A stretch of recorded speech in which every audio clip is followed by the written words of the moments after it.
დავალაგოთ ახლა ქართული კერძები თანმიმდევრობის მიხედვით რომელი მოგწონს და რომელი არ მოგწონს. პირველი ქრისტი ტოლმა რომელზეა? მეოთხე. რა მეოთხე ქრისტი მეექვსე სადღაც რამდენი კარგი ქართული კერძი არსებობს? კაი ჯანდაბას და არჩენი ხუთი. კაი. კარგი. შემდეგი მწვადი ქრისტი მწვადი ამ პირველი ან მეორე მწვადი და მეორე იყოს გეთანხმები. პირველზე ხინკალი უნდა იყოს. ეგ ალბათ მეცხრე. ხო მეც ესე რა დიდად არ მომწონს. აჭარული ხაჭაპური ქრისტი ეხა რატო მესამე პირველზე ჩვეულებრივად გადის ქრისტი აჭარული ძალიან მაგარია. მწვადი ჯობია თუ აჭარული? ხან როგორ. კაი მოდი მესამე იყოს კარგი გეთანხმები. კარგი.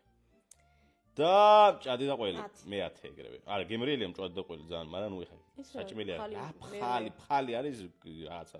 მე არ მიყვარს. ვეგეტარიანელების საჭმელები არ შეურაცხყოფას არ გაყენებთ, არ გიგონოთ. ღომი და ყველი. მეოთხე. მე-7. რა? ნუ არ მომწონს და ეხა რა უყო? რატო? არ მომწონს ღომი და ყველი, ლობიანი მე-6 ქრისტინე. ლობიო ან მეოთხე ან პირველი ქრისტე? მეოთხე. პირველი.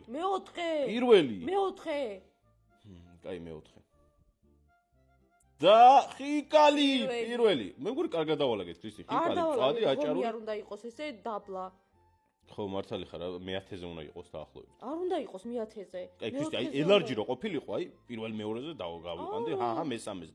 მაგრამ აი ღომი არ მომწონს. მეოთხეზე უნდა. კომენტარებში დაწერეთ როგორი არჩევანია, კარგი თუ ცუდი?